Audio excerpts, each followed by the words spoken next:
Oi, tudo gay? Aqui quem tá conversando com você é o Dan Bonfim. E comigo tudo gay como sempre, né? Hoje o nosso podcast vai falar sobre a teoria do estresse de minoria e pessoas LGBTQIA+. Uma área de conhecimento que defende que minorias sociais vivenciam estressores específicos, adicionais aos estressores cotidianos. E para conversar comigo sobre esse assunto, eu tô aqui com o Caio Antero Pinheiro. Seja bem-vindo, Caio. E pra gente começar, conta pra gente, quem é você na fila da boate? Bom dia, tudo bem, Dan? Obrigado pelo convite. Eu me chamo Caio Antero Pinheiro, eu sou médico psiquiatra formado. Eu me formei em medicina pela Universidade de Fortaleza e em 2019 me formei em psiquiatria pelo Hospital Geral de Carapicuíba, do Sul de São Paulo, na região metropolitana de São Paulo. E em 2018 eu fiz um curso que falava muito sobre saúde mental de pessoas LGBT e pessoas transexuais, e eu me apaixonei por essa área de atuação. E desde então, em 2019, eu comecei a trabalhar com eles como psiquiatra voluntário do IPQ, lá da USP, no antigo, que é um ambulatório de transdisciplinar de identidade de gênero e orientação sexual. E também em 2019 eu comecei a atuar como médico psiquiatra voluntário também da Casa 1, que é uma ONG em São Paulo que trabalha com acolhimento de pessoas LGBTs em situação de vulnerabilidade social. Hoje a gente vai falar, então, sobre a teoria do estresse de minoria. A gente vai falar, então, dos estressores, primeiro, de uma maneira geral. Depois a gente vai chegar, então, nos estressores de minorias. Aí a gente vai falar um pouco sobre vitimização, homofobia internalizada, ocultação da identidade e também das principais consequências, né, desses estressores dentro das vivências LGBTQIA+. No finalzinho do episódio, a gente vai trazer ainda uma pergunta. Se você precisa, né? Preciso eu de um psicoterapeuta ou preciso eu de um psiquiatra? Mas para começar, já que a gente está aqui para falar de teoria do estresse de minorias, eu acho que para a gente entrar nesse assunto, seria interessante primeiro a gente falar sobre o que é o estresse, né? De uma maneira geral. Quer dizer, o estresse, aspas, normal. Porque eu acho que é importante a gente entender primeiro o basicão, quer dizer, aquilo que todas as pessoas passam, de uma maneira geral, para daí sim a gente aprofundar e entender, então, por que, afinal, que a gente precisa discutir uma teoria do estresse de minorias, né?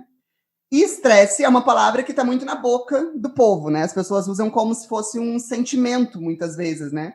Ah, eu estou estressada, ou às vezes é um adjetivo para alguma coisa específica. Nossa, essa situação é estressante. Mas no contexto da saúde mental, né? Ainda sem falar de minoria, o que é o estresse e o que são esses estressores cotidianos, Caio? Quando eu fui pensar em falar sobre estresse, eu fui pesquisar no dicionário o significado da palavra estresse. Eu mudei algumas palavrinhas porque eu achei que ficaria melhor falar dessa forma, mas basicamente o resultado que eu encontrei é que estresse é um estado que é gerado por estímulos externos que vão afetar o nosso estado emocional ou homeostasia. A homeostasia é o estado de equilíbrio do corpo, né? E essa alteração vai levar o indivíduo a desencadear alguns processos de adaptação. Ou seja, o estresse vai ser algo que acontece com a gente e que nos força a nos adaptar a esse algo, de alguma forma. E aí, né, pensando sobre a teoria do estresse de minorias, mas assim, pensando sobre o estresse geral, na teoria do estresse das minorias, ele vai falar sobre os estressores cotidianos, que são os estressores, como você falou, que todo mundo sofre, que a gente está exposto só por ser gente, né? Não necessariamente por pertencer a uma minoria social, e separando deles os estressores que são associados à minoria social. Aí, falando dos estressores cotidianos, a gente vai ter qualquer situação da vida que vai causar um estresse em qualquer pessoa. Seja essa situação, por exemplo, a necessidade de trabalhar, o trabalho pode ser aí tido como um estresse, a necessidade de, na ausência de trabalho, pode ser gerada como um estresse. Isso é uma coisa que pode ser comum a qualquer pessoa. Os estresses nas nossas relações interpessoais, por exemplo, conflitos nas relações entre pai, filho, mãe, irmão, marido, mulher, marido, esposa, enfim. Então, situações que vão alterar o teu estado emocional ou o teu estado de hemostasia, porque a gente não pode esquecer que o estresse pode vir também. A gente usa esse termo em acidentes, por exemplo, a pessoa foi submetida a um trauma, ela sofreu um estresse. A gente usa esse termo dentro da medicina também. E que vai fazer com que nosso corpo gere essas respostas de adaptação. Então, o gestor cotidiano seriam essas respostas que todo mundo pode sentir, entende? E não específicos para grupos X ou Y. Uhum. E biologicamente, então, também acontecem coisas com o seu corpo quando você fica estressado, né? O corpo entra numa situação de luta e fuga, né? Como a gente sempre ouve falar, assim, né? Ou eu vou, ou eu fujo, né? E estar nesse lugar de será que eu luto, será que eu fujo, faz com que o nosso corpo libere certos hormônios que fazem a gente ficar estressado, né? Porque esses hormônios não são investidos no lugar certo, de alguma maneira. Na verdade, esses hormônios vêm porque assim, é uma resposta muito primitiva da gente quando a gente vai reagir ao estresse. E, geralmente, o estresse ele vem relacionado a um instinto de sobrevivência. Então, quando a gente fala do estímulo de luta e fuga, geralmente ele é ocasionado pela liberação da adrenalina no nosso corpo, e a gente vai ter algumas respostas específicas. Por exemplo, quando a gente tem essa liberação de adrenalina, a gente vai ter a tendência a nossas pupilas dilatarem. O que eu quero com isso? Eu quero que eu consiga enxergar melhor. Eu quero que eu consiga olhar o meu ambiente e entender melhor as nuances dele para saber se eu vou precisar correr para um lado, pular em cima de alguma coisa para sair daqui. O que eu vou fazer? Isso pensando ainda lá no homem, bem primata ainda, né?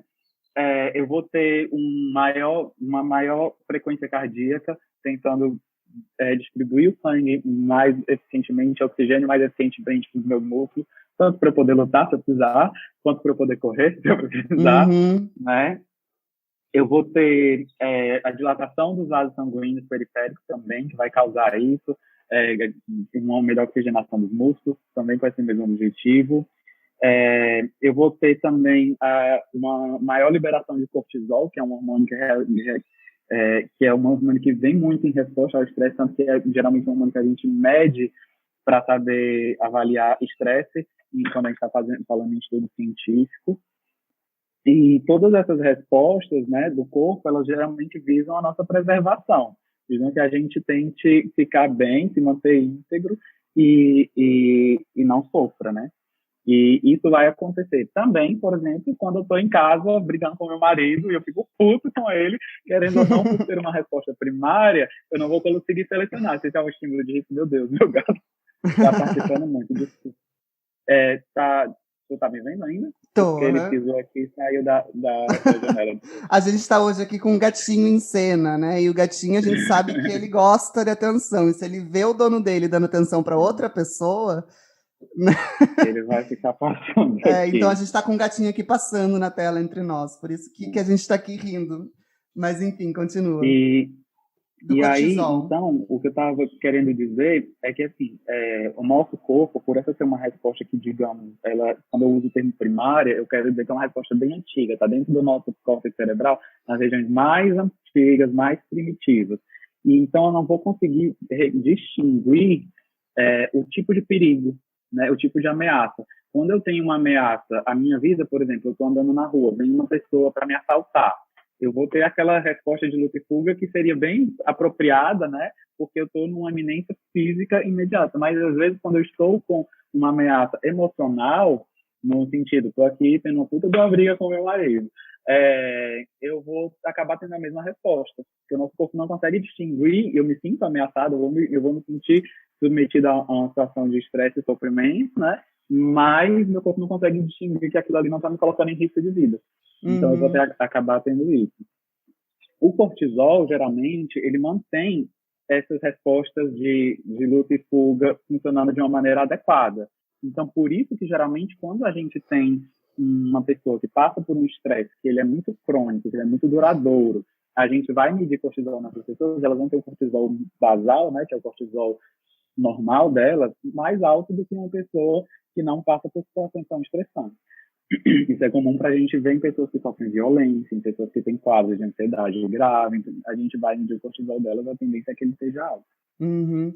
Nossa, você Entendeu? traz uma coisa super interessante, que é a gente sempre estar um pouco atento ao nosso corpo e criar uma autoconsciência maior do nosso corpo, seja através de atividade física, né, ou de yoga, pilates e outras ferramentas que a gente pode praticar e utilizar para gerar mais autoconsciência, porque é isso, né, quando a gente está estressado, provavelmente a gente está estressado por uma coisa que mexeu com a gente de alguma maneira, né? Que tirou a gente do lugar, a gente se sente ameaçado. Mas é importante você perceber essas reações do seu corpo para que você não tome decisões muito grandes nesse momento, né? Porque talvez não seja a hora de tomar algumas decisões, né? Talvez seja melhor você se acalmar, perceber quando seu corpo relaxa, para daí sim. Assim, é aquela questão desses dois exemplos. Eu estou brigando com meu marido, eu estou sendo assaltado. Quando eu estou sendo assaltado, talvez a minha reação, não aconselho ninguém a fazer isso, mas poderia ser empurrar ele e sair correndo.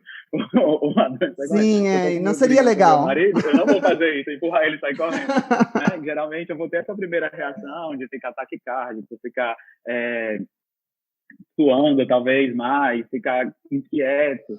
Mas aí eu vou levar lá para uma outra região do meu cérebro para raciocinar. Não, mas calma, essa situação é assim, isso está acontecendo aí. E isso vai moldar a minha resposta ao estresse, né? Entendeu? E você estava falando sobre algumas situações que geram mais estresse, né? E eu acho que é justamente nisso que a gente vai entrar agora quando a gente falar de teoria do estresse de minoria, né? E só para a gente ficar todo mundo na mesma página aqui, eu acho que é importante a gente dizer que minoria, nesse contexto que a gente vai conversar aqui, não significa menor número de pessoas, né? Não, a gente não está falando sobre quantidade de número de pessoas. Aqui a gente está falando de minoria no sentido de um grupo de pessoas que tem menos poder, né? Ou apresenta uma série de prejuízos ou estigmas em relação às suas vivências, em relação à sua experiência existencial no mundo, quando elas são comparadas com outros grupos, né? Então, agora que, bom, a gente falou, então, de estresse, a gente falou de minoria, e teoria, a gente sabe que, de uma maneira geral, é um conjunto de conhecimento que fala sobre uma hipótese, né? Então, teoria do estresse de minoria. Vamos entrar nisso agora. O que é a teoria do estresse de minoria? A teoria do estresse de minorias foi descrita pela primeira vez em 2003, apesar de que esse termo já tinha sido usado em outros artigos pelo mesmo autor, em 95 e, se eu não me engano, em 98. Em 95 ele publicou, estou muito na internet, ele publicou um artigo chamado Minority Distress and Mental Health in Gay Men, né, que seria o estresse de minorias e a saúde mental em homens gays. E aí foi a primeira vez que ele usou o termo. E em 2003 ele lançou um artigo falando sobre preconceito, vou falar logo em português, eu tenho preconceito, estresse social e saúde mental em pessoas lésbicas, gays e bissexuais. E aí ele pegou e complementou, né, com a questão conceitual e as evidências científicas, né? E aí foi onde ele fez um estudo um pouco mais detalhado sobre situações específicas que essa população sofria, para poder descrever como que essas situações poderiam impactar positiva ou negativamente a saúde mental dessas pessoas, né? Então, inicialmente, essa teoria foi criada estudando pessoas lésbicas, gays e bissexuais. Só que ela é uma teoria, eu vou usar o termo extrapolável, porque agora eu esqueci o termo correto, mas que ela é extrapolável para outras situações de minoria social. A gente pode falar que inclui aqui mulheres, uma vez que mulheres são muito vitimizadas na nossa sociedade, né, a partir de assédio, a partir de discriminação em relação à categoria salarial, a partir da não participação nas tarefas domésticas, de uma série de situações cotidianas vividas pelas mulheres, que são específicas do grupo de mulheres. A gente pode puxar também aqui, que não está incluído no estudo inicial, mas as pessoas transexuais, que vão sofrer um nível enorme de vitimização, né? Talvez até mais grave do que pessoas gays, lésbicas e bissexuais, as pessoas negras, né? Pessoas indígenas, todas as pessoas que são, em algum grau, privadas de direitos quando comparado a a população que é hegemônica, que no caso da nossa população seriam os heterossexuais, principalmente homens, né? Que detêm um poder de opressão sobre essas outras pessoas. Então, basicamente, seria justamente estudo de características específicas dessas populações e como essas características podem impactar positivo ou negativamente a saúde mental dessas pessoas. E aí, usando o estresse, né, dos fatores específicos, para poder avaliar esse impacto. E aí a gente vai ter essas 3 categorias que eu acho que tu citou, e eu até gosto de usar uma delas, e que eu gosto até de incluir antes da ocultação da sexualidade, que é a expectativa de rejeição. Eu não sei se tu falou no começo, mas também é um outro tema que vai ter a vitimização. Na minha opinião, chega como o agente em cima, que vai ser causador da homofobia internalizada, expectativa de rejeição e ocupação da identidade da orientação sexual. O que seria, então, primeiro, a vitimização relacionada à orientação sexual? Porque é isso, né? A gente está falando aqui, apesar de hoje a teoria do estresse de minorias está cada vez mais sendo estudada para pensar também mulheres, pessoas negras, né? A origem dela é primeiro homens gays e depois ela abrange questões de sexualidade, não de gênero, a princípio, né? Então, lésbicas, gays e bissexuais. Nesse contexto, o que seria a vitimização? A vitimização, ela seria, a gente pode colocar como as violências que são impostas a pessoas desses grupos minoritários, certo? E exposta por outros, né? Então, aí eu vou ter um conjunto de atividades, desde violências verbais, desde violências institucionais, a violências, de fato, físicas, agressões, até, em alguns casos, homicídio, né? A vitimização, ela vai a partir de, por exemplo, situações de preconceito, onde eu estou andando em um local, venho de mão dada com meu marido, vem uma pessoa e quer me agredir verbal ou fisicamente por conta disso. Nessa situação, eu estou sendo vitimizado, porque eu estou sofrendo algum tipo de intervenção, me fugiu a palavra, mais agressiva, ofensiva, e que tem o intuito de me reprimir, né? Então, seria qualquer condição que vai me impor algum tipo de opressão vinda de fora por outra pessoa. E acho que é importante a gente colocar também que a gente está falando de vitimização e não vitimismo, né? Porque muitas vezes, uma das vitimizações que a gente sofre, inclusive, é que as pessoas dizem que a gente está sendo vitimista, né? E existe uma diferença muito grande entre você ser vitimizado e você se vitimizar, né? Ser vitimista. Uma pessoa vitimista é uma pessoa muito narcisista, né? Uma pessoa, um LGBT pode ser, sim, vitimista, né? Mas não é disso que a gente está falando aqui, né? Porque o vitimista, necessariamente, ele envolve um narcisismo, uma ideia de que só eu existo, de que, bom, todos os problemas estão relacionados a mim, eu sou o centro do mundo, né? Tudo que acontece de ruim é comigo, né? E não é disso que a gente está falando. A gente está falando aqui de situações concretas de preconceito que vitimizam pessoas LGBT de uma maneira que outras pessoas não são vitimizadas, que vai desde um bullying na escola, que a gente sabe que começa cedo, essa vitimização não é fácil,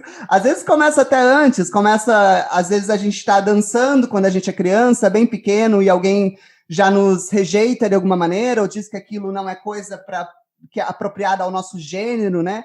Muitas vezes a gente começa a ser vitimizado muito pelo gênero, às vezes por não cumprir um papel de gênero, antes mesmo da gente pensar que a gente é gay, antes da gente se sexualizar, né?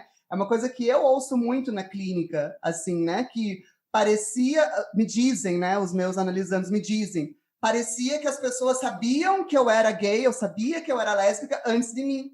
Porque eu nem estava pensando naquilo e, de alguma maneira, eu já fui vitimizado. Então, é interessante a gente perceber como essa vitimização começa muito cedo, né? Para a gente pensar também os impactos que isso vai ter daí para frente. E também, assim, a gente vai falar mais disso, mas você falou positivo e negativo. E depois eu quero explorar um pouco mais isso.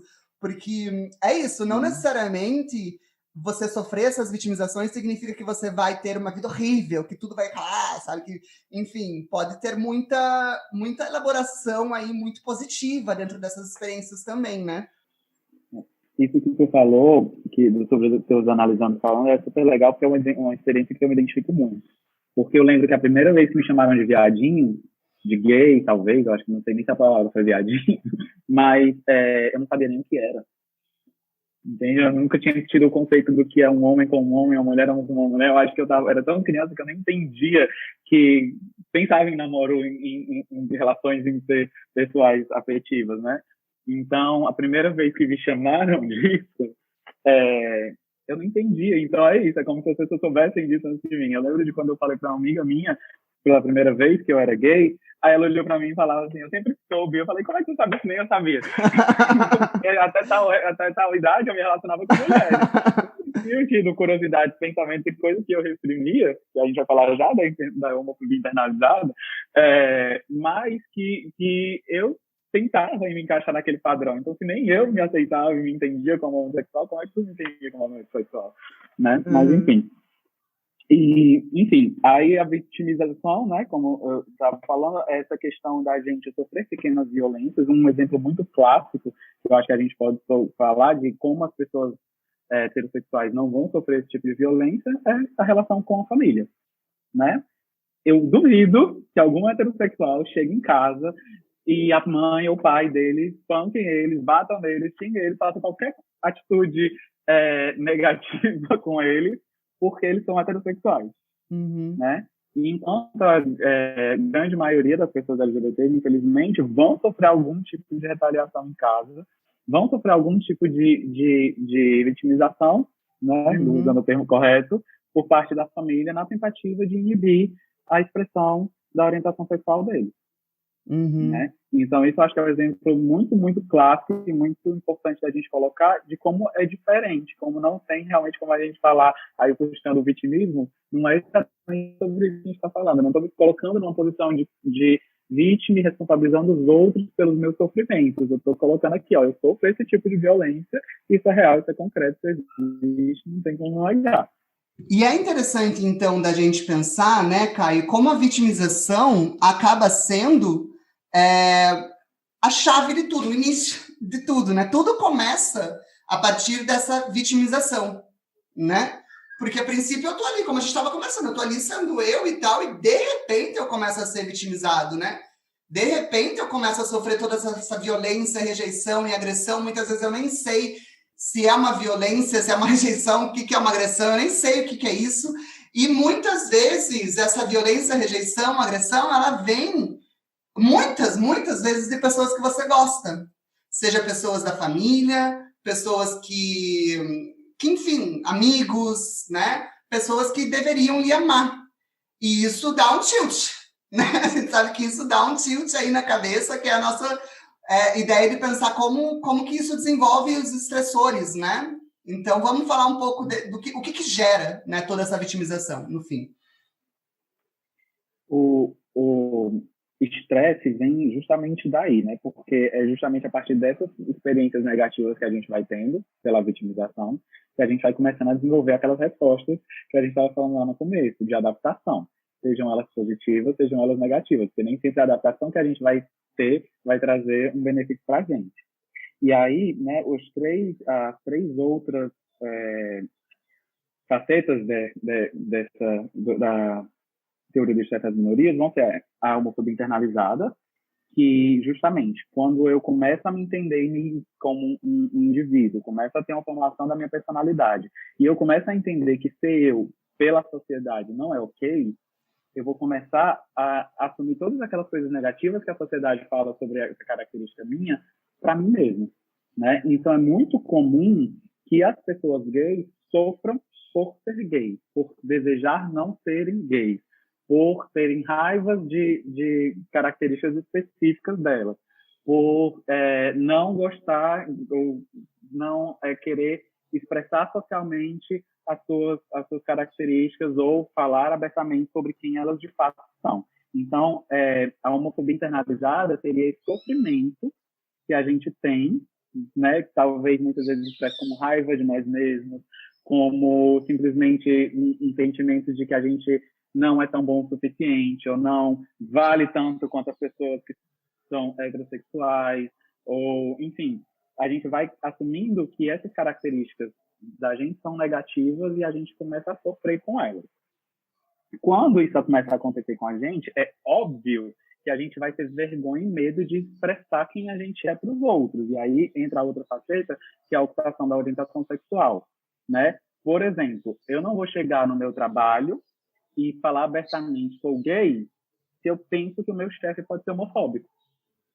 Que o meu chefe chega e faz um monte de piadinhas sobre mulher e fala sobre sair, curtir, pegar mulher. Eu não vou chegar e falar para ele, não, desculpa, eu vou sair, curtir, pegar um homem. Geralmente eu vou estar inibido de ser autêntico, de falar sobre quem eu sou, porque eu vou ter receio, né, de ser rejeitado. Que é justamente também a quarta faceta, né? A primeira, a vitimização, a segunda, a homofobia internalizada, a ocupação sexual, e a outra é a expectativa de rejeição, que é essa sensação de que eu vou ter, de que eu preciso sempre ou me esconder ou me adaptar para não sofrer a vitimização. Né? E aí, então, eu sempre espero que ser eu vai ser insuficiente. Então, eu vou começar a agir de um jeito... Eu acho que achei muito legal esse dia que eu estava vendo um vídeo sobre conversas do Grindr, esse tipo de coisa. E é curioso como até entre nós mesmos a gente faz isso. Quando, por exemplo, eu tento masculinizar minha voz quando eu vou mandar um áudio, quando eu tento botar roupas e coisas específicas para não parecer afeminado, né? No meu trabalho, se eu tento agir de um jeito, falar de um jeito, fazer piadas de outro jeito, para não dar a entender que eu sou gay, né? Então, são todas características de comportamento que vêm da expectativa de rejeição e que vão gerar que eu oculte minha orientação sexual. E aí, essa ocultação me faz me sentir mentindo para as pessoas, me faz me sentir que eu não posso ser eu. Enfim, e aí é toda uma situação que vai gerando estresse e que isso vai, claro, impactar na nossa saúde mental, né? Não, e eu acho super interessante você trazer que bom, não, a gente cria talvez essa imagem, quando a gente está falando aqui, vitimização, ocultação da identidade, né, que vem muito essa ideia de estar dentro do armário, e daí a gente cria talvez essa imagem do cara que é muito discreto, fora do meio, que se esconde, que não conta ninguém para gay, né, e sim, ele também representa tudo isso, esses estressores que a gente está contando aqui. Mas não quer dizer que, por exemplo, eu porque pinto a unha, porque falo disso na internet, porque, bom, me sinto minha sexualidade super consolidada, isso não quer dizer que eu também não entre, ou não caminhe, ou não passeie, às vezes, por esses estressores, dependendo das situações da minha vida. Como você disse, por exemplo, fazer uma voz que não é minha no Grindr, né? Ou, às vezes, toda a minha relação com meninos, eu sempre parti para uma expectativa de rejeição, eu não chego a falar, eu não chego a conversar, porque a primeira ideia que eu tenho é que eu não sou bom o suficiente, eu não vou agradar aquele menino, né? Como se eu tivesse que agradar aquele menino. Então, eu estou sempre nessa expectativa de que eu vou ser rejeitado, né? Tudo isso afeta também. E a ocultação da identidade, por exemplo, quando eu vou... eu preciso ir arrumar meu carro, né? E eu vou num ambiente que é uma mecânica, né? E a gente sabe o quão... Todo mundo sabe mais ou menos como é o ambiente de uma mecânica, né? Um ambiente que exala, assim, até um machismo, um cheiro, né? Assim, digamos. E isso não significa porque eu estou muito bem com a minha sexualidade, porque eu me digo, bom, militante na internet, ou que eu sou um ativista, que eu não vou, em certos momentos da minha vida, de alguma maneira, utilizar isso.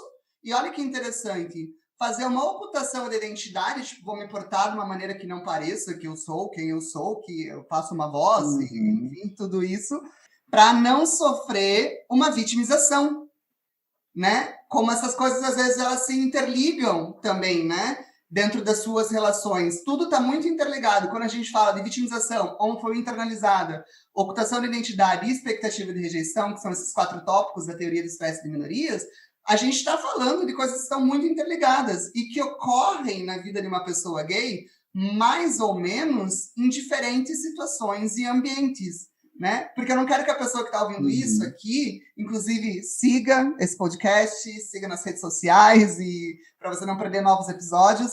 Mas eu não quero que a pessoa que pense sobre teoria do estresse de minorias pense disso como uma coisa fora das vivências dela, quando na verdade está muito dentro, né? E é uma vivência que provavelmente vai se repetir muitas vezes, né? E que traz consequências, muitas vezes, né? Que eu acho que é um pouco do que a gente pode trazer agora. As consequências mais comuns que podem ser sentidas, né, de uma maneira geral, na vida de lésbicas, gays e bissexuais. Sim, e uma questão, né, por exemplo, eu até tinha anotado aqui alguns termos para usar e sobre a questão da homofobia internalizada. Eu coloquei aqui que a homofobia internalizada seria justamente o oposto da gente se sentir orgulhoso de ser gay, né? Seria o oposto do orgulho gay, quando a gente tem vergonha ou medo de expressar isso. E isso não precisa estar em todos os ambientes. Eu posso, por exemplo, no meio dos meus amigos, ser abertamente gay e trabalhar essas questões, mas dentro de um ambiente familiar, não verbalizar isso dos meus pais, ter medo de falar sobre essas questões, ter medo, né, expectativa de rejeição em relação aos meus pais, que isso poderia acabar minando a minha capacidade, de ser eu mesmo, de ser autêntico e verdadeiro com os meus pais. Então, não necessariamente porque eu me aceito como gay em algum ambiente, eu vou me sentir orgulhoso disso, e que eu vou estar livre disso em todas as situações da minha vida, né? Isso também, claro, vai variar de acordo com o ambiente, com onde a gente vai estar vivendo. Uhum. Sim, total. Eu acho interessante isso que você traz, que a gente ia começar, então, a falar, talvez, de consequências, né?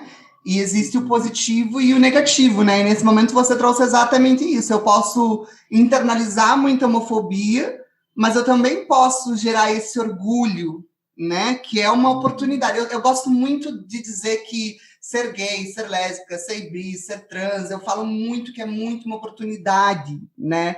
Para você viver coisas e ter uma experiência existencial muito mais repleta, muito mais cheia, né? mais intensa, mais gostosa de viver, né? Porque o processo de se assumir é uma coisa tão gostosa, uma coisa tão íntima e tão... Só quem viveu sabe, né, Gabi? Que a gente pensa assim que impacta, né, a tua vida de várias maneiras. E a partir do momento que você se orgulha de quem você é e você, então, assume isso para as pessoas e para a sociedade de uma maneira geral, isso é uma oportunidade que pessoas héteros muitas vezes não vão ter, né?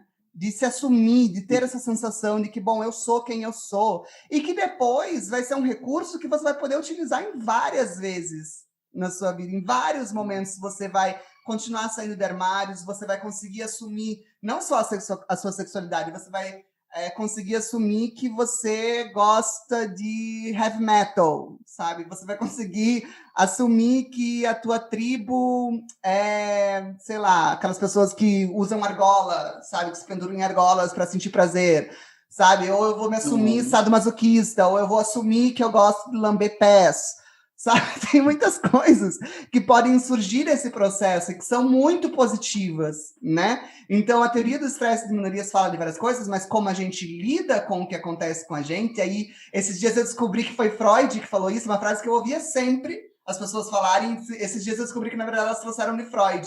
As pessoas falam muito, né, no meio da saúde mental, que não é sobre o que aconteceu com você. Quer dizer, a sua vida é 90%, 10% o que aconteceu com você e 90% o que você faz com o que aconteceu com você. E esses dias eu descobri que foi uma adaptação de uma frase de Freud. E eu falei, é mesmo, sabe? Que massa. 90% o como você internaliza, processa e reage, né? Uhum. Para falar um pouquinho assim sobre isso que você estava falando, eu acho que a questão da autoaceitação é um processo de construção, né, e que ele vai ser muito longo e gradativo. É isso que eu falei agora, por exemplo, eu posso me aceitar muito mais facilmente dentro de um meio em que as pessoas me entendem melhor. Então, dentro do meu grupo de amigos, talvez eu consiga me me aceitar melhor. Normalmente, quando eu entendo que esse grupo de amigos sejam heterossexuais de cabeça muito aberta, ou geralmente pessoas homossexuais em que eu vou me identificar e vou ter características. E aí, gradativamente, eu vou me apropriando disso, vou elaborando as minhas homofobias internalizadas e vou melhorando e vou começando a ter coragem, segurança, firmeza para expressar isso em outros ambientes e gradativamente a gente vai passando por isso. E é um processo doloroso quando a gente entra em contato com essas angústias que esses preconceitos geraram na gente ao longo da vida inteira, mas é de fato um processo gostoso e libertador quando a gente começa a ter essa segurança, né? Ter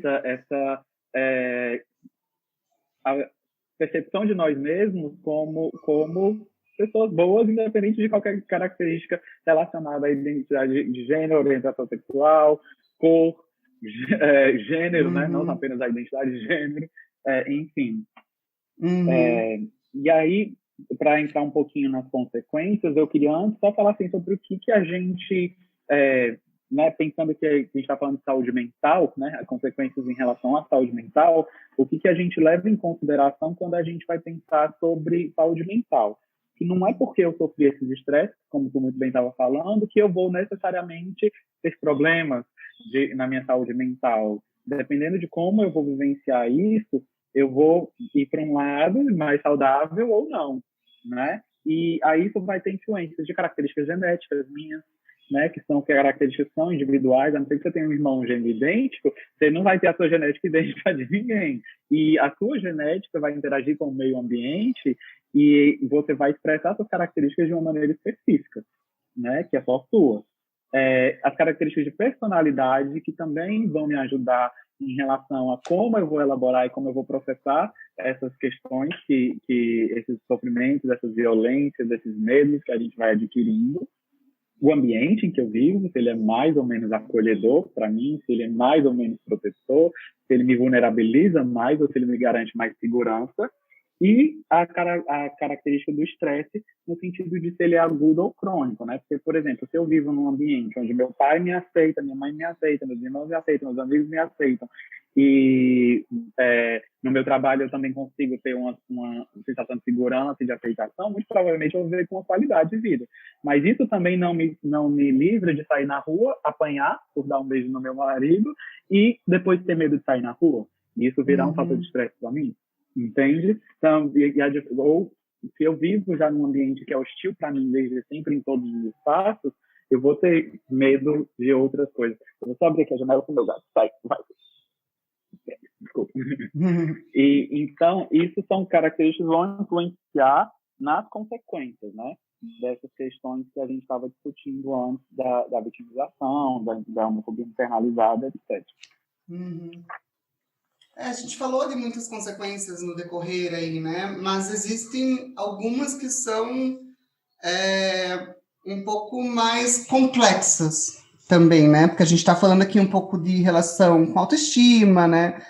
As relações afetivas muitas vezes ficam prejudicadas, ou às vezes o autocuidado, né? Porque, bom, se as pessoas que deveriam me amar me rejeitam, então por que eu vou me amar, né? Então o autocuidado às vezes fica muito prejudicado, a pessoa entra em relações abusivas, né? Às vezes sem perceber, ou nem sempre com pessoas, mas também com substâncias, né?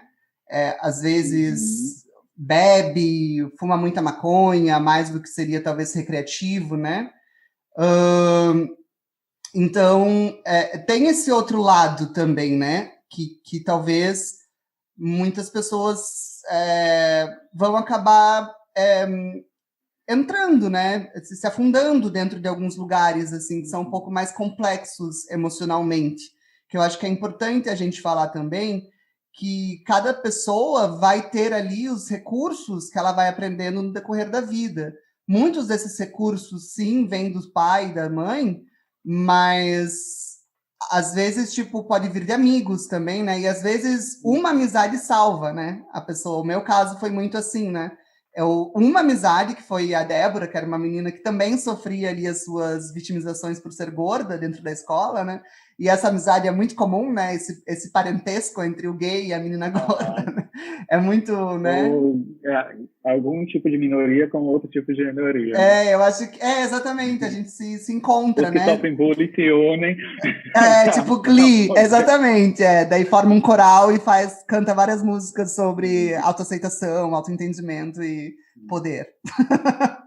Mas é isso, né? Nem sempre é assim, nem sempre é um Glee que acontece na tua vida, nem sempre talvez você teve a oportunidade de ter os recursos para que você não sucumbisse de alguma maneira. Uhum. Né? E aí é por isso que eu acho que é importante a gente levar em consideração essas características que eu falei, né?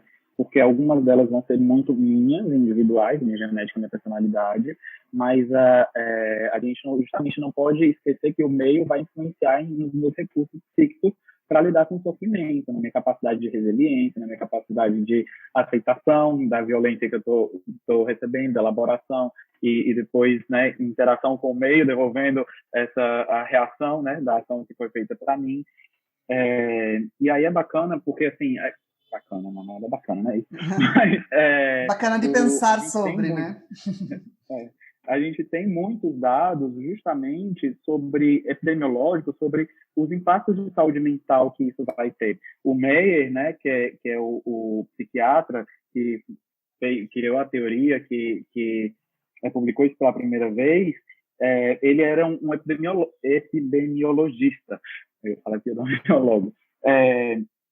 Então, ele estudava muito essas características populacionais, entende? Então, ele tem muitos dados justamente sobre quantidade por exemplo, depressão em pessoas heterossexuais e não heterossexuais.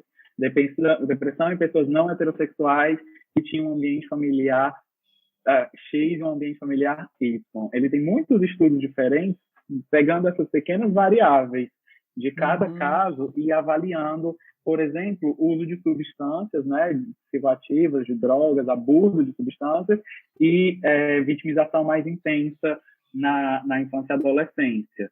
Entende? E aí o quanto a pessoa que sofre vitimização vai ter uma propensão maior a determinados transtornos, né, psiquiátricos, em detrimento a pessoas que sofrem menos vitimização, em detrimento a pessoas que se incluem no meio social que é mais protetivo, né? Aí ele vai avaliar também aí justamente as questões do meio. Por exemplo, ele vai usar o termo de conectividade comunitária, que seria um fator protetor, que são pessoas que se encontram justamente com os amigos que tu estava citando agora.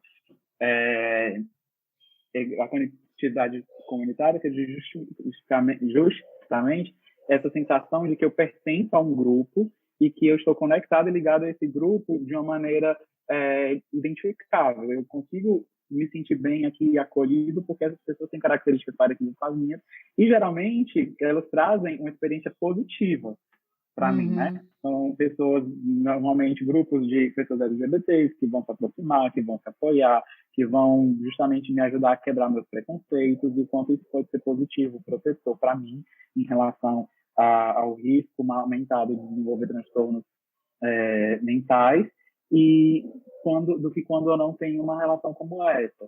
Uma relação de uma pessoa que tem pais que aceitam e pais que não aceitam, né? Tem um dos estudos que ele publicou, ele pega gêmeos idênticos, em que um é não heterossexual e o outro é heterossexual.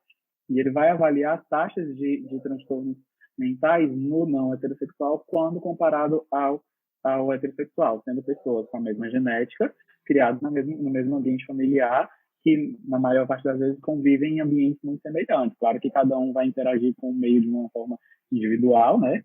Mas geralmente são pessoas que têm o máximo de aproximação em relação às suas características possíveis. E é muito, não muito maior, mas é maior, se não me engano, a taxa era de 30% a mais de transtornos mentais no gêmeo não heterossexual. Depressão, transtornos de ansiedade, compulsões, uso de drogas, né? Então, isso é um impacto, né? Essas experiências que a gente estava discutindo, né? Tem um impacto importante em relação a como eu vou me desenvolver. E a gente sabe que o estresse né, principalmente quando ele é crônico ou muito intenso, ele vai ter um impacto negativo na saúde mental das pessoas, né? Então, com isso, a gente consegue estudar e meio que quantificar isso. E aí a gente consegue ter uma possibilidade também de pensar em como cuidar disso, né? A gente, dentro da área da saúde mental, como profissional, tem que conhecer essas questões específicas, tem que saber acolher essas angústias. Por mais que você seja heterossexual, você está sendo um psicólogo, um psiquiatra, você tem que saber acolher as angústias desse público específico, porque eles têm características específicas, né? E aí daí é importante da gente estudar os testes de minorias. Sim, parece que você me traz realmente que essa parte de dados que indicam, né, que psicopatologias talvez aconteçam mais entre pessoas LGBT do que em pessoas heterossexuais, né? E essas psicopatologias, você citou depressão, né? Mas também existem outras psicopatologias, como até estresse pós-traumático, bipolaridade. Isso que eu ia te perguntar, né? Bipolaridade também, ou ansiedade, ideação suicida. Quais são, talvez, essas questões que surgem? Na verdade, pessoas que estão em grupos minoritários, elas estão mais expostas, de maneira geral, a todos os transtornos psiquiátricos, desde transtornos de personalidade aos transtornos psiquiátricos mais formais, no sentido de depressão, ansiedade, o transtorno bipolar.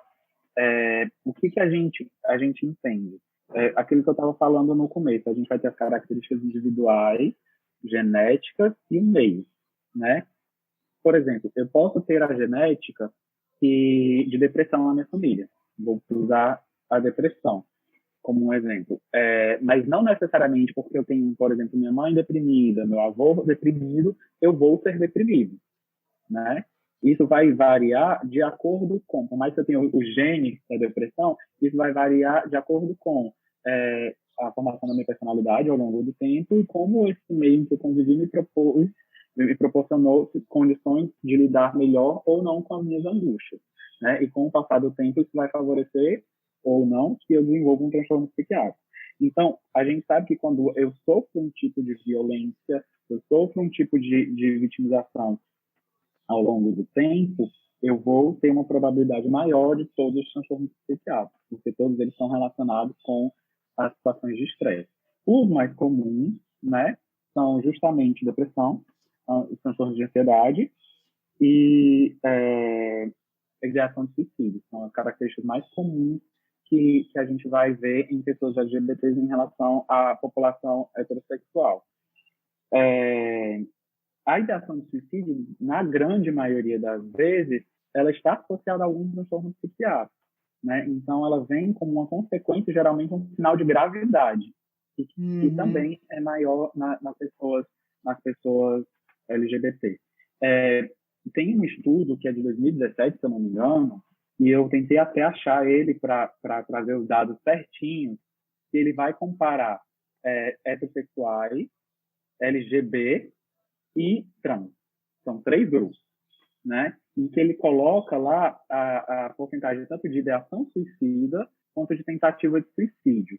E, assim, é isso que eu não consegui achar esse estudo para poder trazer esses dados específicos, mas a gente observa que pessoas LGBT têm um risco de suicídio, o número de ideação suicida e de tentativa de suicídio já maiores do que pessoas heterossexuais e pessoas trans maiores do que LGBT.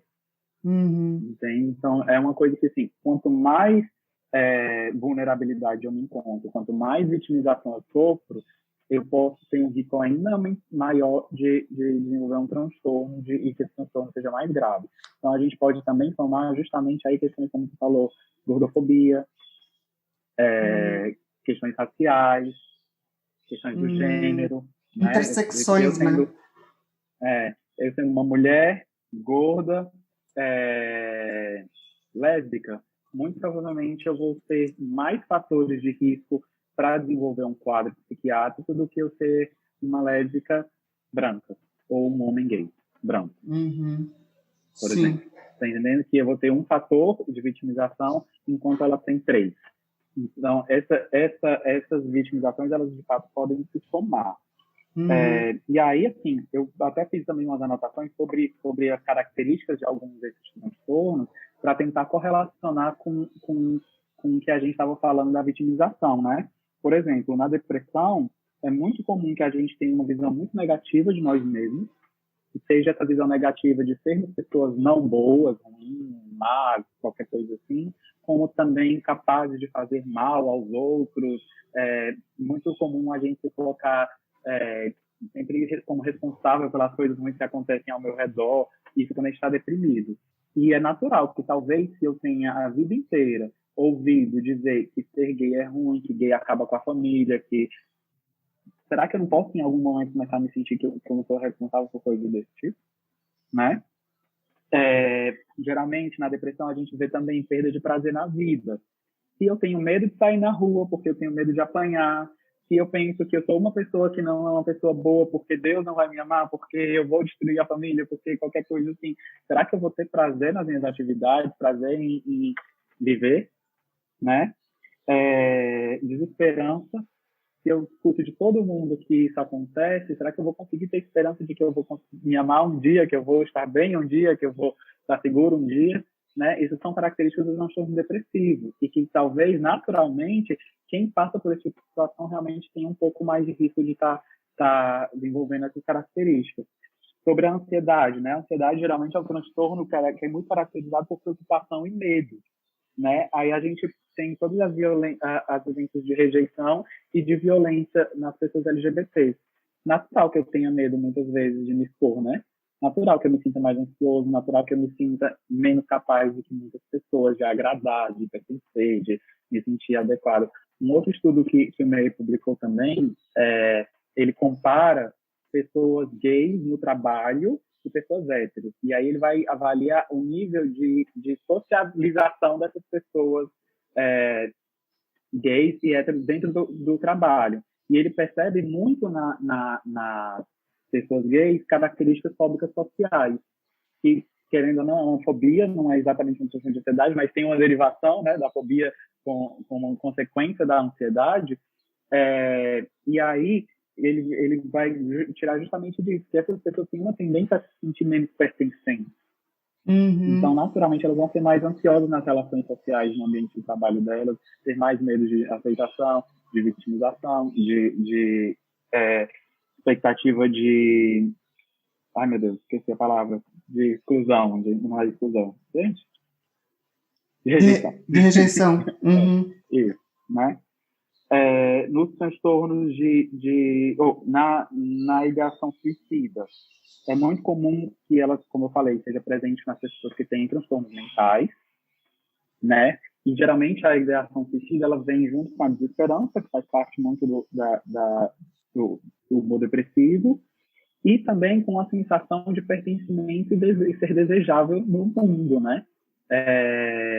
Se eu sinto que aqui eu não sou bem quisto, que aqui eu não vou conseguir ter condições de ser feliz, que aqui eu não vou conseguir ter condições de me livrar daquele sofrimento, por que eu vou querer estar nesse mundo?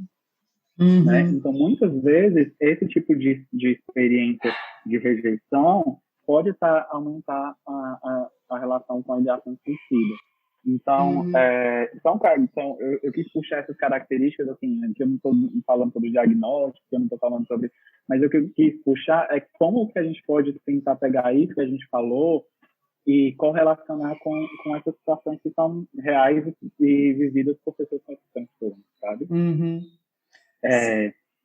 O transtorno bipolar, especificamente que tu falou, ele geralmente é um transtorno que é também da parte do humor, que é muito correlacionado com a depressão, e que ele tem algumas características mais genéticas. A genética importaria um pouco mais para ele do que para alguns outros transtornos. Mas é isso, se eu tenho vivências de estresse, a gente também sabe que eu tenho uma probabilidade maior de desenvolver um transtorno bipolar, eu vou ter essa probabilidade potencializada para essas vivências de estresse. Se eu tenho um ambiente que me protege, que me acolhe, que me dá segurança e sustentação, muitas vezes eu posso ter isso como um fator protetor para desenvolvimento do transtorno bipolar. Da mesma maneira para os transtornos psicóticos, que são bem semelhantes nessa característica.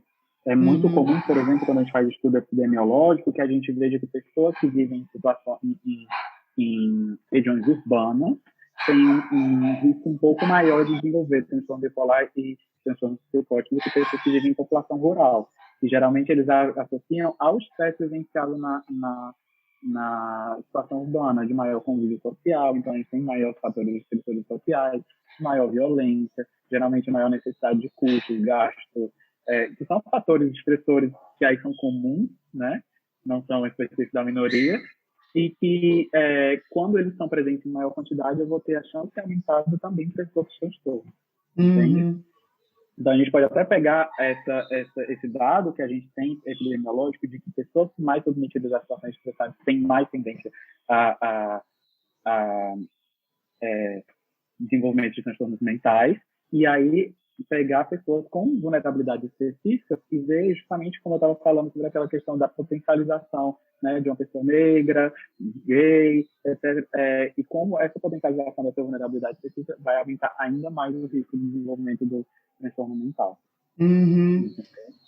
E aqui tem um perigo, na verdade, muito grande, que é uma situação quase de retroalimentação, né? Porque parte das consequências dessas vivências influi em você não procurar ajuda, né? Muitas vezes. É quase como se uma das consequências de você realmente sofrer esses estressores fosse também uma dificuldade de buscar auxílio para lidar com tudo isso que você está vivendo, né? Porque, bom, se você...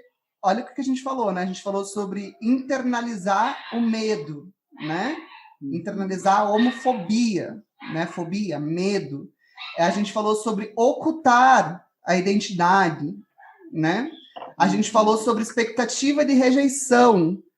Então, todas essas situações também te colocam em um lugar muito perigoso de achar que não há nada que possa ser feito, de que eu não vou pedir ajuda para ninguém. A gente, às vezes, entra muito no eu preciso dar conta sozinho, porque isso eu digo também para as pessoas que são muito orgulhosas, às vezes, né? Que eu tenho que dar conta sozinho, porque eu tenho poder, porque eu sou uma bicha maravilhosa, né? Tudo que eu faço é o melhor, que a gente falou já antes, que eu faço o melhor justamente para ter o mesmo reconhecimento que outras pessoas não heterossexuais teriam por fazer o básico. A gente entra nessa coisa de que eu vou estudar mais, eu vou ser o melhor no que eu faço, porque a gente quer, né, ser reconhecido dentro da nossa identidade, né? Então, todos esses estresses, eles também envolvem aí a não busca de ajuda, muitas vezes, né? Isso que tu estava falando agora, desse esforço a mais, né, para poder, em algum grau, se provar, pertencer, é uma consequência, é uma adaptação, de certa forma, positiva do estresse, né? Porque eu vou estar tendo aí um ganho em estudar mais, em me destacar no que eu estou fazendo, em ter esse esforço, eu vou ter um ganho de reconhecimento. Mas, ao mesmo tempo, ele vem de um lugar de dor, né? Ele vem de um lugar de sofrimento. Cuidado, né? Uma das questões que a gente discute muito quando a gente está falando sobre saúde mental de pessoas LGBT é a questão do acesso à saúde. Que eu acho que é mais ou menos o que tu começou a falar quando tu trouxe esse tema, esse tópico. Porque o que acontece? A gente pode não pensar, mas para algumas pessoas é difícil ir num hospital buscar uma ajuda. Por exemplo, é muito comum, por exemplo, digamos que eu tenha tido uma exposição sexual desprotegido e eu fiquei com uma verruguinha ali no meu ânus, certo? Será que eu vou me sentir confortável? Eu acho que já essa situação já seria desconfortável para uma pessoa hétero, mesmo uma mulher heterossexual, mesmo, né? Para qualquer pessoa, essa situação já seria um pouco desconfortável e desconcertante. Mas eu, como homem gay, talvez entrar num pronto-socorro, encontrar um médico homofóbico, muitas vezes, a nossa sociedade é uma sociedade homofóbica, então eu tenho uma chance, proporcionalmente grande até, de encontrar um médico homofóbico que pode me tratar mal, que pode me fazer comigo violências institucionais em relação aos cuidados comigo, pode negligenciar o cuidado comigo ao me receber, pode me fazer até me sentir pior do que eu já entrei ali em relação à angústia do que eu estava do meu problema. É muito comum isso para pessoas trans, né, que não têm a identidade de gênero respeitada, estão tratadas no pronome errado, muitas vezes são feitas chacotas. Então, muitas vezes, a própria pessoa LGBTQIA+, vai ter já uma dificuldade só em ter a coragem de buscar ajuda, né? Porque eu não sei, muitas vezes, a não ser que você esteja numa situação social de maior privilégio, eu não tenho como escolher o médico que eu vou passar, muitas vezes. Eu não tenho que escolher quem vai ser o psicólogo que vai me atender ali no postinho, ou naquela clínica social, ou naquele... Entende? Então, muitas vezes, eu já vou ter um certo receio de que você não vai entender a minha demanda e que, em vez de me ajudar, talvez você vai me fazer me sentir mais angustiado, mais culpado, pior em relação a mim mesmo. E isso é um fator importante quando a gente está discutindo saúde LGBT, o acesso dessas pessoas ao sistema de saúde. Né?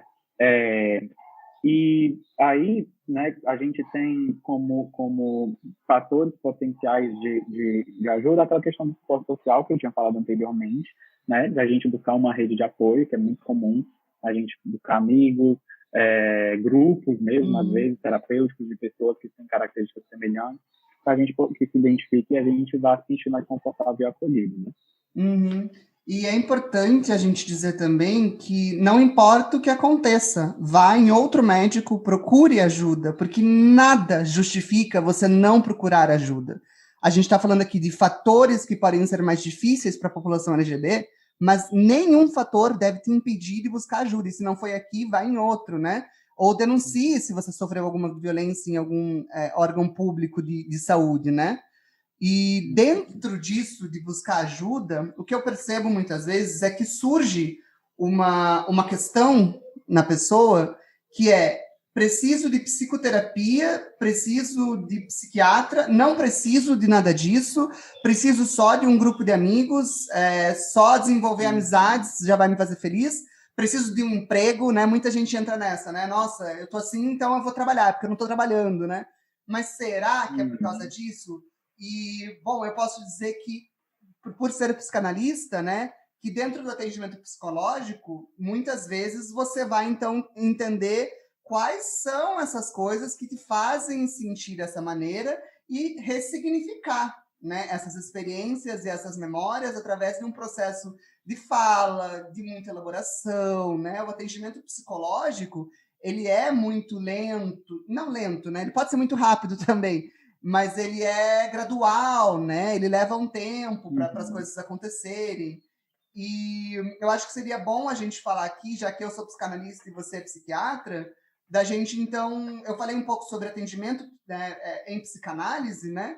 E talvez estipular qual é essa diferença entre atendimento psicológico e atendimento psiquiátrico. Tá.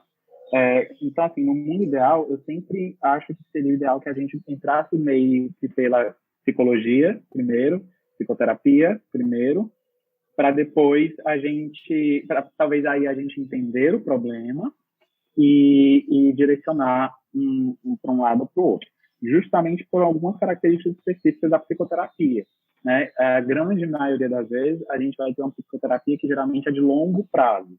Então, é um processo que vai te ajudar a entender melhor a tua realidade, a entender melhor quem você é, a mudar algumas crenças inconscientes que você tem, que são essas coisas que vêm automaticamente na nossa mente, sobre, por exemplo, se é certo ou errado ser assim, se é bonito, se é feio ser assim, fazer as coisas de uma forma ou de outra, e que são coisas que geralmente a gente não tem um conhecimento, né? Muitas vezes a gente, quando aponta homofobia numa pessoa, a própria pessoa fala, não, sou homofóbico, mas às vezes essa homofobia está lá dentro, internalizada, e ele não consegue nem acessar.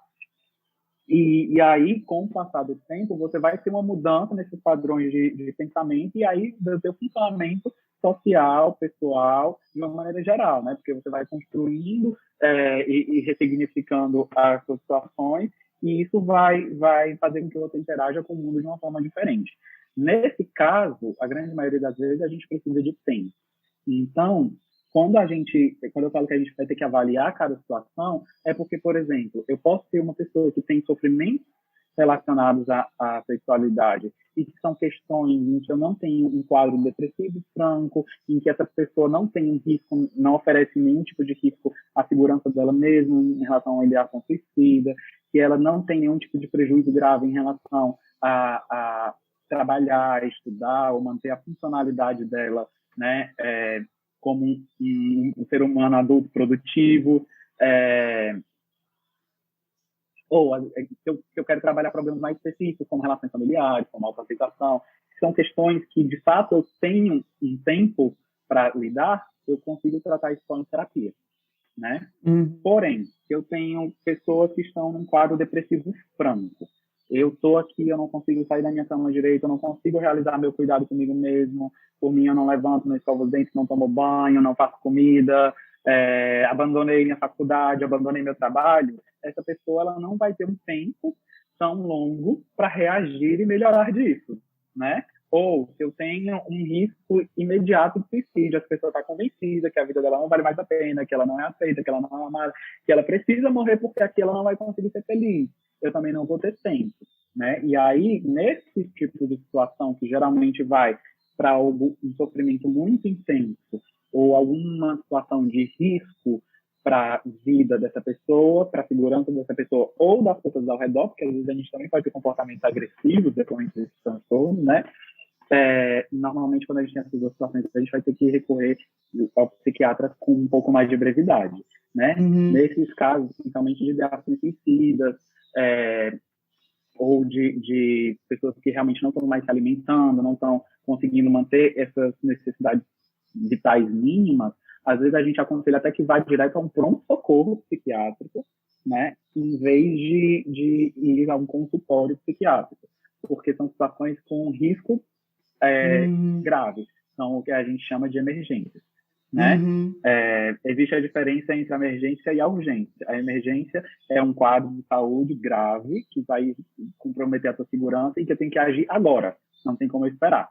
A urgência ela é um quadro de saúde grave que se eu não agir já, tu vai se complicar e tu vai piorar, e aí isso vai virar uma emergência, né? E aí, então, quando eu falo assim, a gente tem que saber identificar primeiro essa questão da gravidade e aí avaliar, eu vou manter esse paciente só em terapia ou eu já vou encaminhar ele para um acompanhamento psiquiátrico.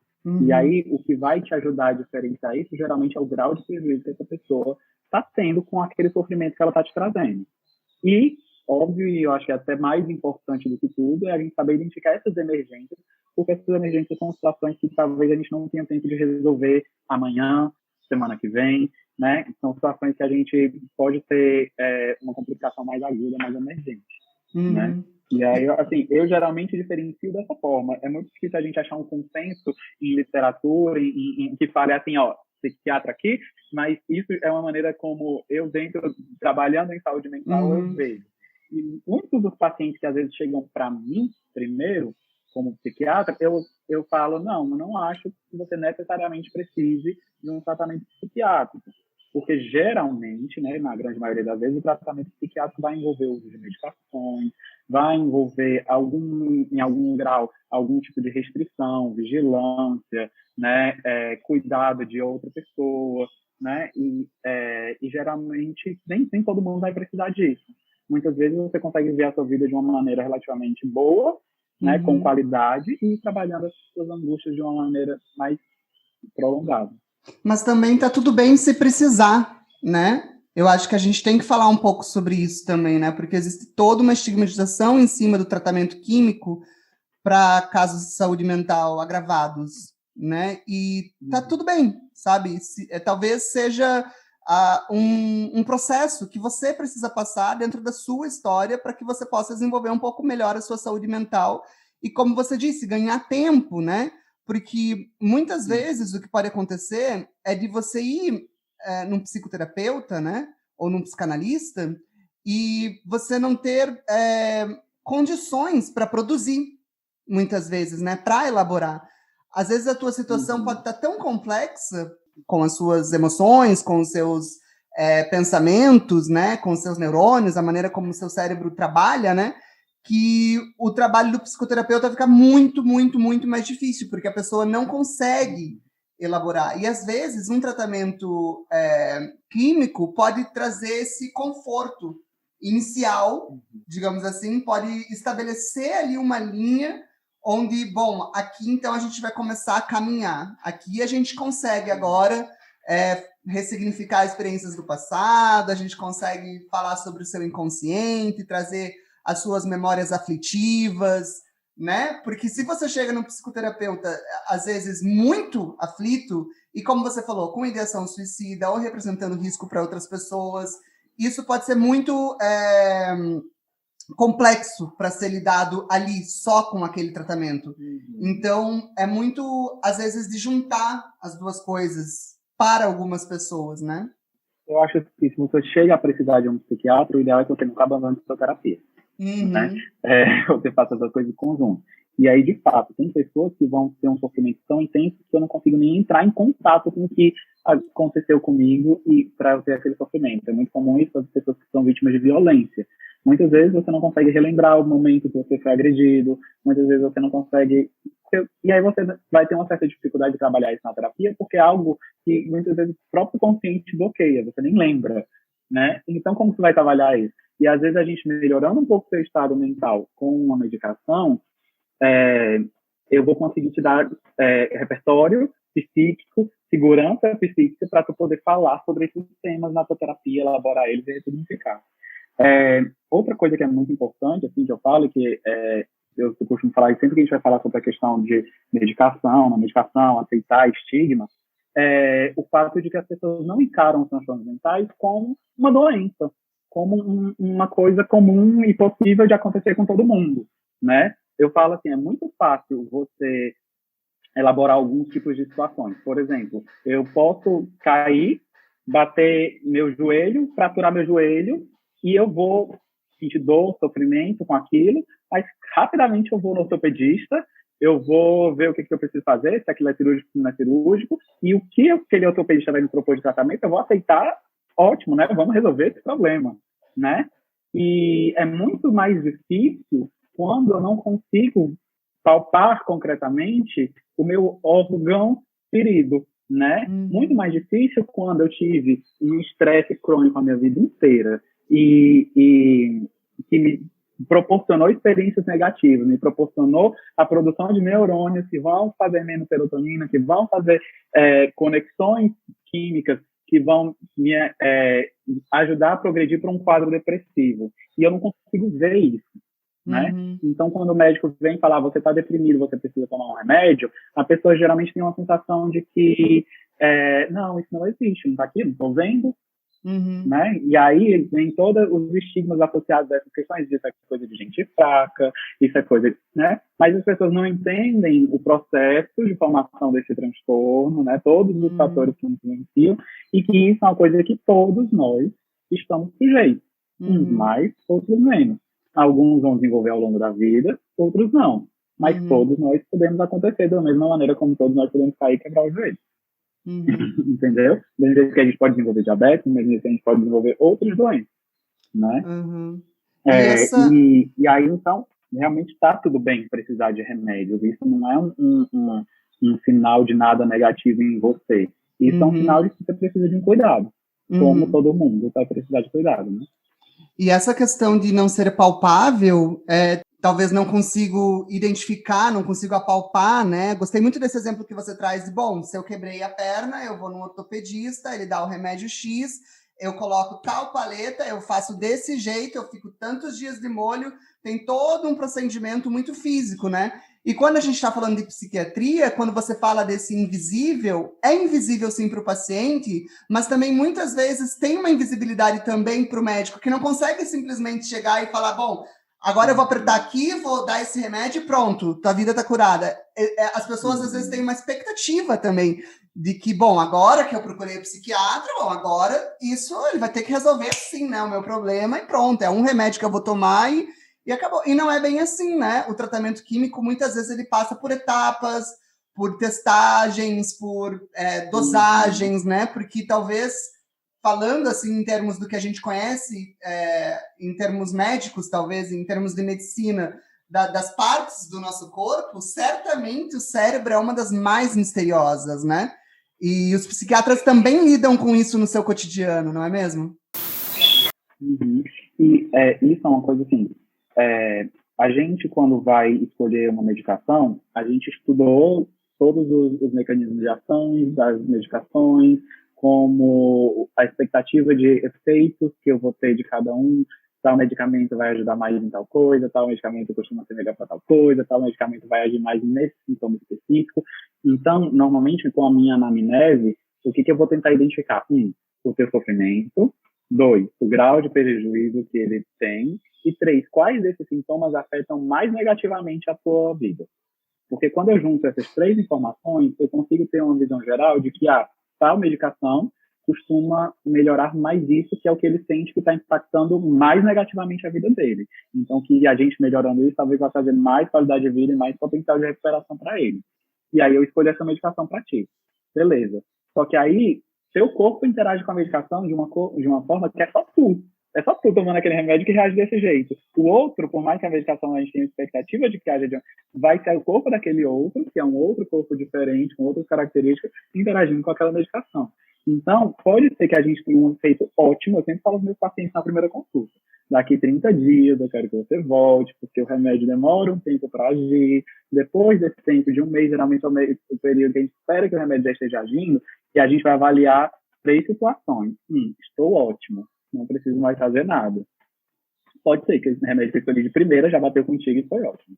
2, melhorei um pouquinho, mas né? Ainda estamos aqui sofrendo com dificuldade nisso, naquilo.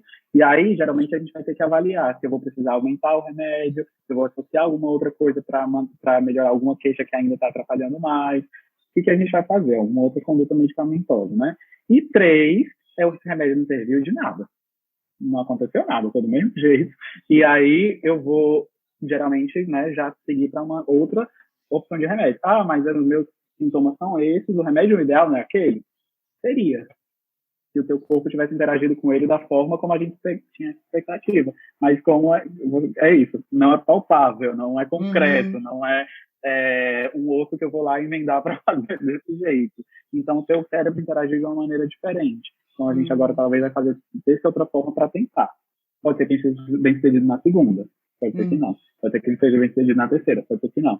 É muito comum, às vezes, o paciente chega para mim depois de ter passado 2, 3, 4 psiquiatras e nada melhorou, não estou bem, e aí eu vejo, faço os tratamentos que ele fez, as opções de remédios, e aí eu vou escolher um outro que nunca foi usado. Aí o paciente volta para mim, estou ótimo, doutor, você é um ótimo médico.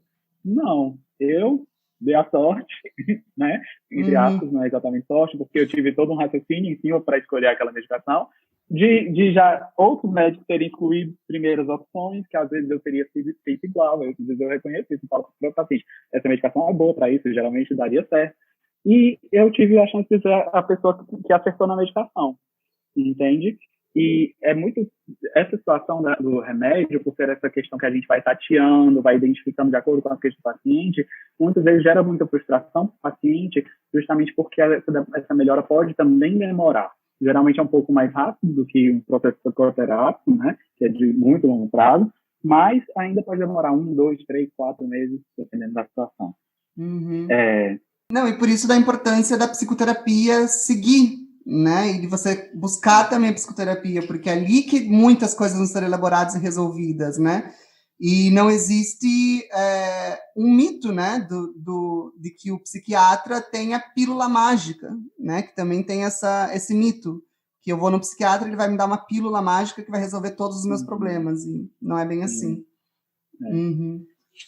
Isso é justamente nisso que eu ia tocar agora, que é essa sensação de que as pessoas vão ter, né, de que o remédio vai salvar a minha vida, e que muitas vezes é mais fácil colocar essa expectativa numa coisinha que eu engulo todo dia, do que num processo que vai mexer com angústias, com dores, com medos, com uma série de... Então, muitas vezes as pessoas acabam preferindo recorrer à medicação do que preferindo recorrer à psicoterapia, apesar de, na minha opinião, a psicoterapia tem um potencial benéfico maior, mas a outra coisa que também é muito comum acontecer é o paciente que começa a tomar o remédio, fica bem, e aí vem para mim depois de um tempinho assim, doutor, acho que tá voltando tudo de novo, porque faz 5 dias que eu tô desanimado, triste, não sei o quê, não consigo mais, né? Aí a gente vai conversar um pouquinho, vai entender que tá passando por uma situação mais problemática, o trabalho tá...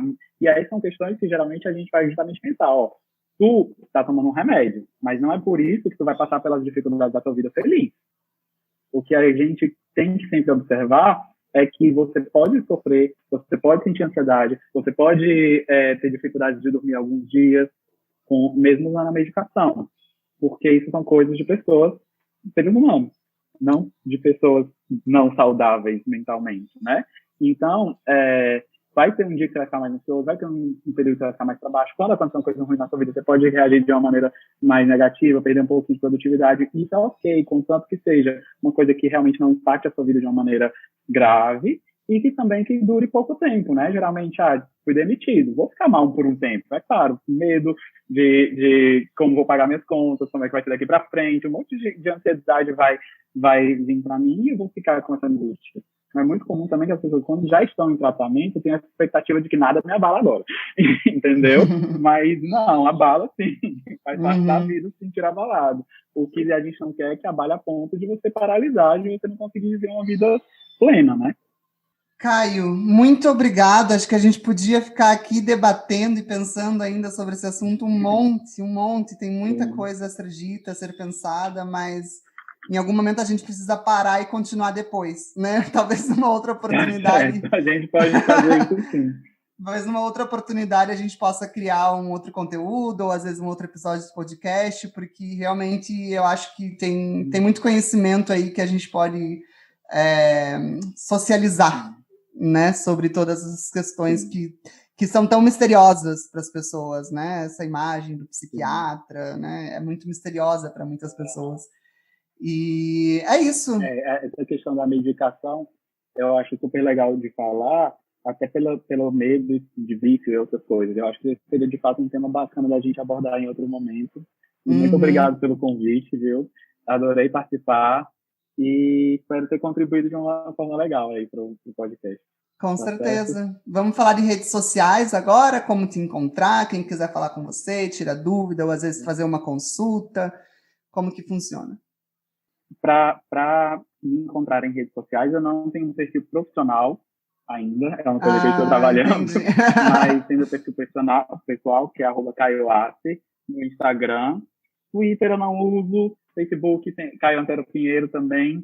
Algumas pessoas acabam me procurando por lá, geralmente eu direciono, quando é uma questão de atendimento, eu direciono para o meu número do consultório, que é um número de WhatsApp, que lá tem agenda, tem um contato mais direto comigo, e DDD 11, número 982093376. E aí, lá, geralmente, a gente conversa um pouquinho mais, esclarece dúvidas, a gente marca um atendimento, e é só tentar entrar por lá. Acho que é o meio mais fácil de entrar em contato comigo. Se alguém também tiver dúvida e quiser escrever e falar alguma coisa um pouco mais prolongada, meu e-mail é o meu nome completo, caioanteropinheiro@gmail.com. Tá certo? Muito bem. Para me encontrar, eu também vou deixar aí embaixo, na descrição do episódio, um link, caso vocês queiram adicionar a psicanálise em suas vidas e nesse processo, né, que você pode estar passando, que é independente, muitas vezes, de estar doente ou não, né? A gente também trabalha com prevenção dentro da psicanálise. Terapia pode ser muito preventiva. E é isso. Muito obrigado. Temos um episódio. Tá no mundo mais um episódio de Tudo Gay. Esse episódio usou áudios da biblioteca de áudio do YouTube. A investigação, produção, roteiro, execução, edição e divulgação foi feita por mim mesmo, Dan Bonfim. Se você quiser fazer uma colaboração espontânea em qualquer valor para apoiar financeiramente esse projeto, meu Pix é meu telefone comercial, 42 9983 38101. No Instagram estamos como @tudogaypodcast. Mas se você quiser falar diretamente comigo ou conhecer meus outros projetos, é só procurar por @danbonfim. Dan é com 2 N's, tá? Na descrição desse episódio, você também vai encontrar um link para assinar nossa newsletter gratuitamente e receber uma vez por mês conteúdos extras relacionados aos assuntos que tratamos por aqui. E tá no mundo mais um episódio do Tudo Gay. Siga, curta, comente, compartilhe. Um beijo para as travestis. Até sexta que vem. Tchau!